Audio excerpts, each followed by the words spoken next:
Good evening. This evening we'll apply leadership principles to global virtual teams.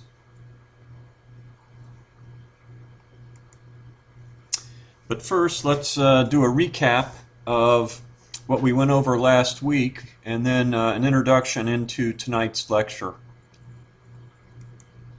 So last week we talked about the impact of distributed knowledge on virtual teams, and we noted that there's a knowledge economy that has been causing fundamental changes in the leadership and organizational structure of companies.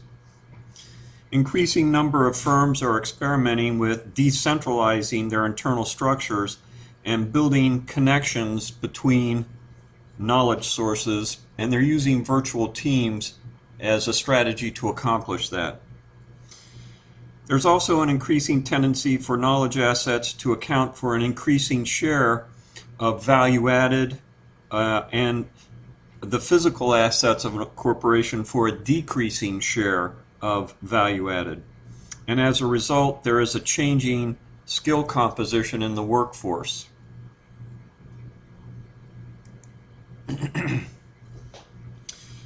We also talked about the decentralization of firms' organization. The Austrian economists we reviewed last week have argued that the tasks and activities in the knowledge economy need to be coordinated in a manner that is very different from the management of traditional manufacturing activities. This has a profound transforming implications for the authority relationships and the internal organization and boundaries of firms. Networks of employees of various rank may operate temporarily on certain tasks in teams of peers. These teams are largely autonomous and engage in decentralized decision-making and planning. They are conducive to individual initiative or intrapreneurship, and they make faster decisions. This gives the organization greater flexibility.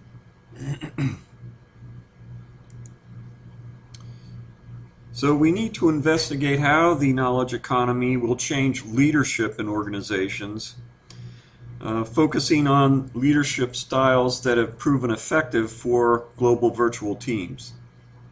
This evening we will discuss the leadership of global virtual teams.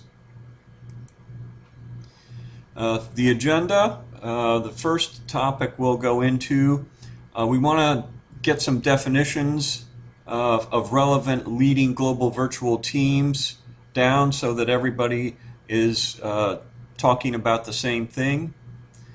Then we'll go into some of the challenges in leading global virtual teams. Then we'll discuss leadership theories. And then finally we'll discuss leadership in virtual teams.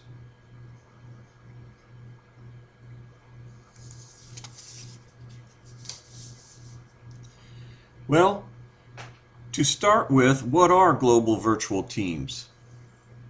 Well, the UN defines a global organization as an organization that is structured with entities in two or more countries that operate under a common decision-making system that enables coherent policy and strategy to be defined and executed.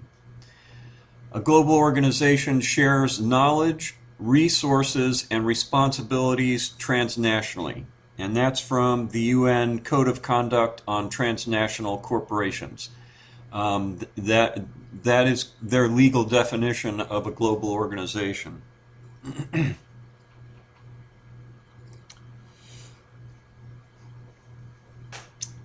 So such organizations globally or transnationally scan the environment. They have to get situational awareness, and that means they're going to be going out and scanning the environment, searching for indicators, opportunities, threats that they can take advantage of or protect themselves against. They manage resources regardless of their locality to accomplish the mission. They must be capable of rapid and flexible response that incorporates cultural norms.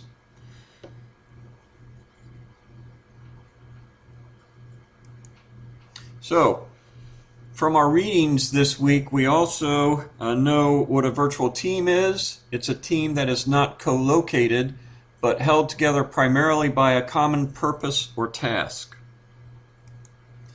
Virtual team members regularly interact and do not function across and do functional work across space, time, and organizational boundaries using technology.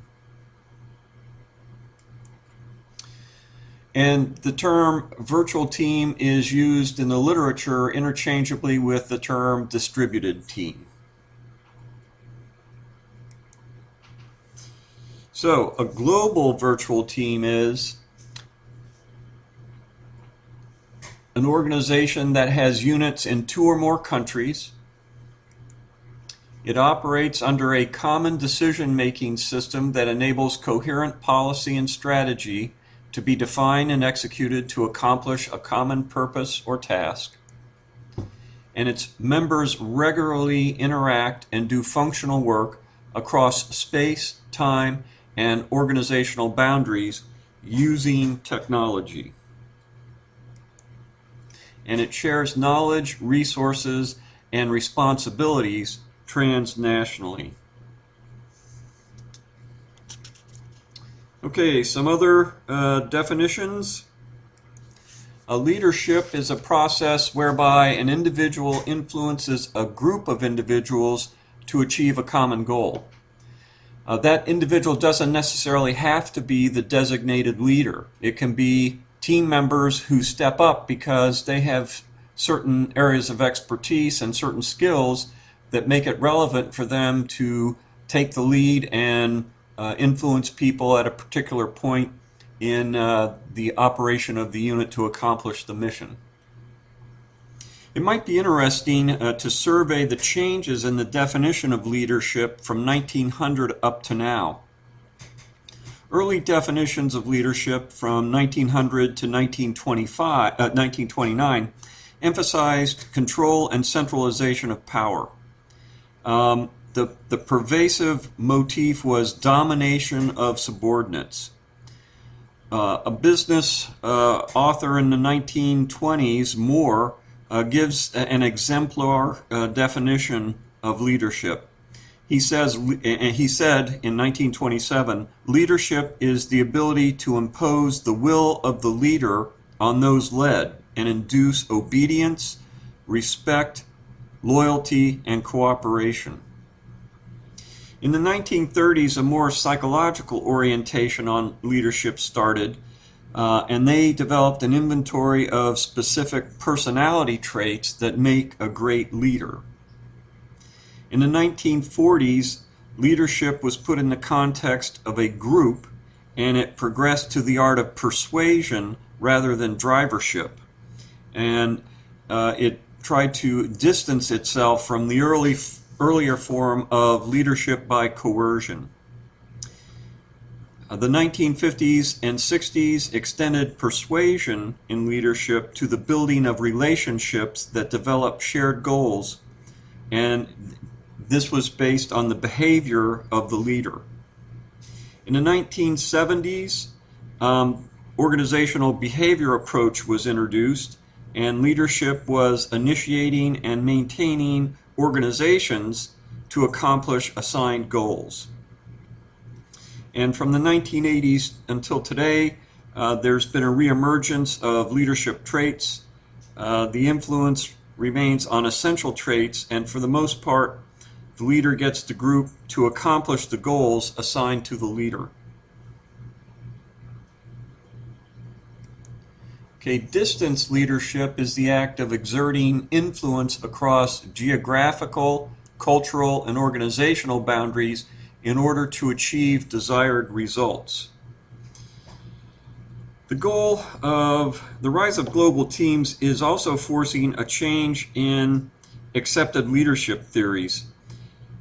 There is a change away from the sole focus on the leader in the old leadership theories And we will now review some of the more prevalent theories of leadership and how they might be appropriate for virtual teams. Servant leadership is one of those new forms of leadership, but it's actually an older form that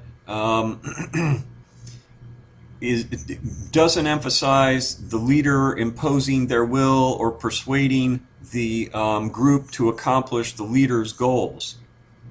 In servant leadership, the leader transcends their own self-interest to serve the needs of others, help others grow, and provide opportunities for others to gain materially and emotionally. The United States government was actually founded on the basis of that type of servant leadership. The government, although the leader was the servant of the people, so the leadership of the government was designed to help the American citizens grow, provide opportunities for the American citizens to gain material and pursuit of life, liberty, and happiness. So this is kind of a back to the future style of leadership. Shared leadership is likewise a shift from viewing leadership as a sum of actions and behaviors of the formal leader to viewing leadership as an activity that can be shared or distributed among members of a group or organization. And of course, as we mentioned last week, in the knowledge economy, you're going to have experts that you really do rely on to step up and take leadership, even though they're not the formal leader, because their skill is necessary at certain points in your activity for them to take over a leadership role. So leadership then is shared between the formal leader and the other team members, and it will vary from team member to team member depending on what skills and knowledge is needed to accomplish the particular task at hand.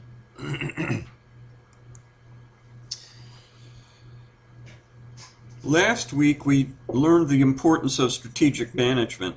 Most projects today are implementing strategic activities with results from those projects that link back to the corporate mission and the corporate direction. So to define strategic leadership, it's taking responsibility for the difficult choices that guide strategic thinking, strategic planning, and the disciplined execution to implement a strategy. And of course, last week we talked about the balanced scorecard as a framework for implementing strategies.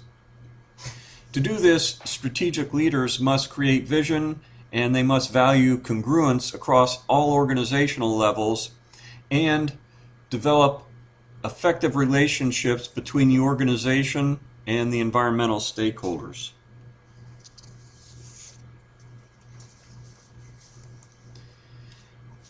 Okay. The challenges of leadership to leadership on virtual teams is something we'll go into now. Sense making of the environment is one leadership challenge on global virtual teams. Organizations must make sense of a complex environment. In global teams, they must do this with teammates who are strangers, and they often interact with unfamiliar information technology not directly relevant to the mission, and this becomes an administrative overhead for their work. They use the technology to participate in complex, cross-functional, cross-cultural initiatives. And that's one of the most difficult things on global virtual teams. So in this milieu, they must make sense of the environment, select and tailor existing recommended approaches to accomplish their mission, or if they don't think those existing recommended approaches will work, because the circumstances are different or new, they must create entirely new approaches to resolve the issues and accomplish their mission. The theory of organizing, I think, is going to provide some useful insights into leading all types of organizations, including global virtual teams. At a general level, the theory of organizing has three interacting functions that operate in an iterative fashion. Enactment is the exchange with the environment. So that's where you interact with the ecosystem that your organization is part of. Selection is the management of processes to impose some order on the activity of your organization. And retained knowledge is a store of successful actions, processes, and policies that have worked in the past, and they're stored for the future. So let's go into a little more detail. The enactment function is interaction with the environment to gather input and to deliver results to the environment. For example, an input for a project team would be customer needs, and a deliverable would be an approved requirements document. And this is obviously a repetitive or iterative process. You aren't going to get that right the first time. Several iterations of eliciting requirements and reviewing a draft requirements document would take place. So enactment is also where an organization obtains its situational awareness and where it executes its processes on the environment to accomplish its mission.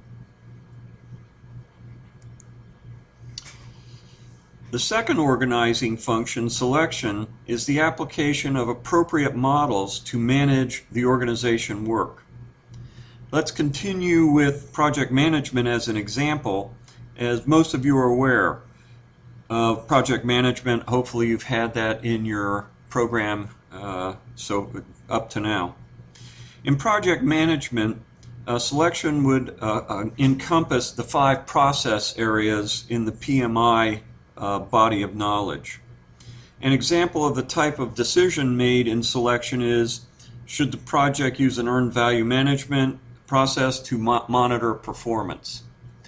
So selection identifies the characteristics of the situation, and then it matches those characteristics to processes you have in retained knowledge. So, for example, your body of knowledge in project management, you know how to do earned value initiatives, analysis. And so you would go get the earned value analysis process, and you would look at when it's appropriate to apply, and if it fit your project, then you would go ahead and say, okay, I'll apply that to my project. But you don't always get an existing process that is a good fit to the situation. And in that case, you must do the skillful work of defining a new process to solve the problem. And that, of course, involves innovation and problem solving. And we have complete lectures on each one of those topics that'll be coming up in the future. Okay, finally, retention is the storage of knowledge. So we know how to do things, and we remember how to do them. This is the repository for the processes, values, and standards applied to the organization. And of course, in project management, it would be the knowledge areas of the PMBOK, project management body of knowledge. If none of the retained knowledge is relevant or a good fit for an issue, then the team must resolve and develop they must develop a new method and add that to the body of knowledge.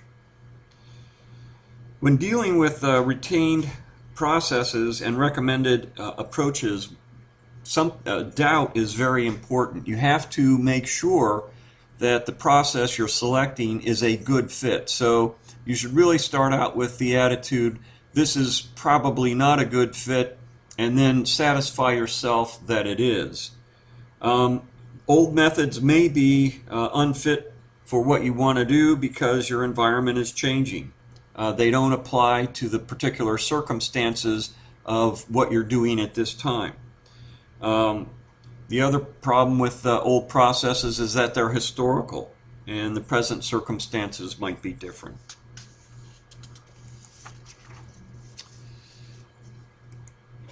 Okay, the primary leadership challenges in global organizations are unstable structures assembled from independent local units that are commissioned to operate globally. Our global team doesn't start out as a well-oiled machine ready to take the checkered flag. In some ways, it's like a Frankenstein's monster with various body parts thrown into a room. Our job is to stitch them together and add a jolt of electricity so that the team starts working together as a unit, as a whole.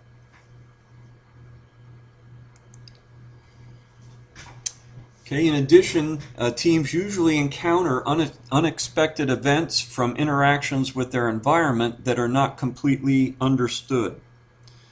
This is uncertainty and bounded rationality.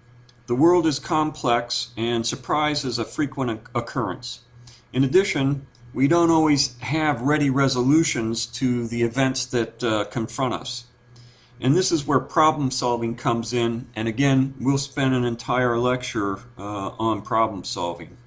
Just for now, realize that you are going to encounter surprises, and you're going to have to resolve those. Okay.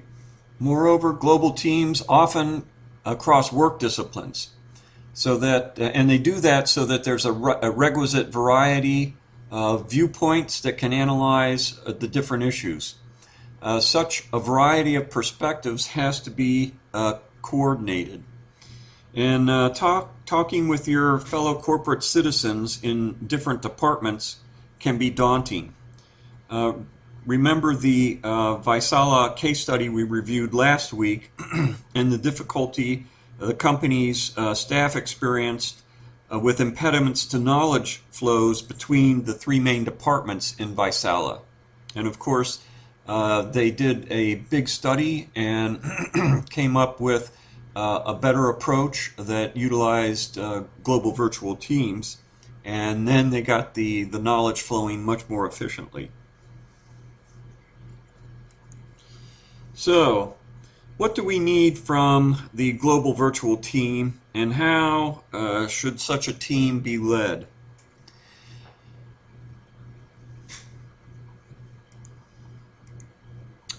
I think resolving the challenges of global virtual team requires a team that can formulate a shared understanding of the issue they're facing or the knowledge they need to synthesize into a solution, and they have to synthesize it from diverse and often conflicting viewpoints. Team must be able to articulate the complex problems they encounter, and they must agree on the elements needed for a solution, and they have to agree on approaches to solving those. There's different strategies for solving problems, and I think it's important to for the team to review the various problem-solving strategies and agree on an approach or try a couple of different approaches, but at least plan out in advance how they're going to go about solving the issue. The team must be able to discover and tailor existing solutions from retained knowledge if they're appropriate, or to develop a truly new solution for problems that defy our prior solutions. And all this requires high quality exchanges of information and knowledge. Okay, let's get into some of the leadership theories. and then we'll discuss how we would apply these leadership theories to global virtual teams. So we'll examine some of the major theories of leadership and understand their attributes. Then we'll review the empirical evidence on which ones have proven most effective for leading global virtual teams and under what circumstances. It's not a one-size-fits-all, although there is a size that is going to fit a lot of the circumstances, but there are, of course, specific cases where other approaches would be better.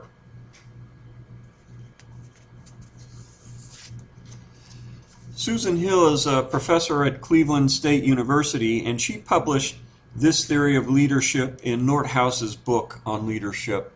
She basically sees the leadership model as being three categories of actions a leader must take. And there's two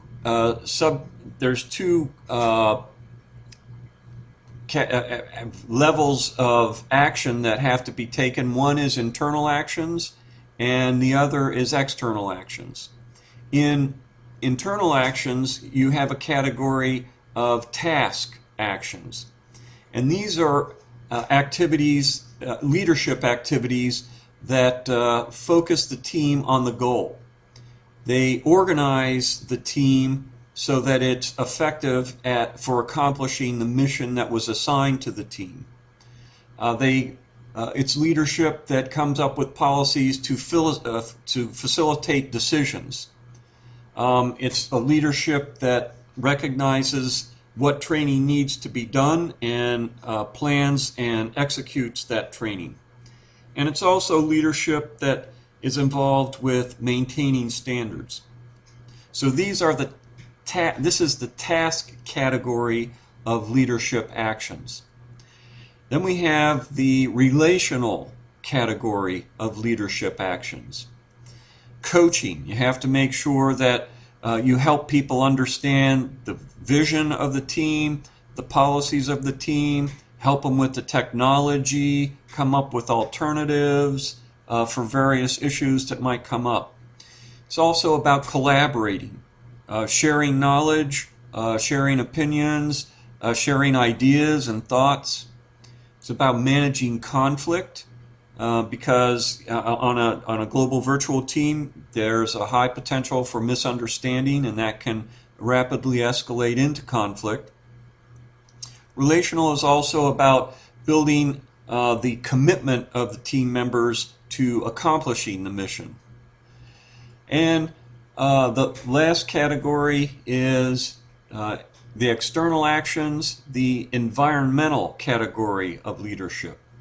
And this includes networks, being in certain knowledge networks so that you can tap into knowledge that may be outside of your organization or outside of the team that you're on. It's about negotiating with with parties outside of your immediate unit or organization. It's about assessing what goes on in the environment outside of your unit, and it's about sharing information. So that is Susan Hill's model on leadership. So before we go any farther, let's categorize leadership theories. There are three categories of leadership theory. One is focused on the leader and their skills and processes. Another is based on the followers and their needs and aspirations. And the final is based on relationships between leaders and members. And Hill's model was one that was based on relationships. We'll also cover another relationship model in just a few moments. So we'll cover each one of the major leadership theories in these categories and the empirical studies on how effective they are in global virtual teams. Okay, let's take a 5-minute break, and when we come back, we'll get into leader-focused theories.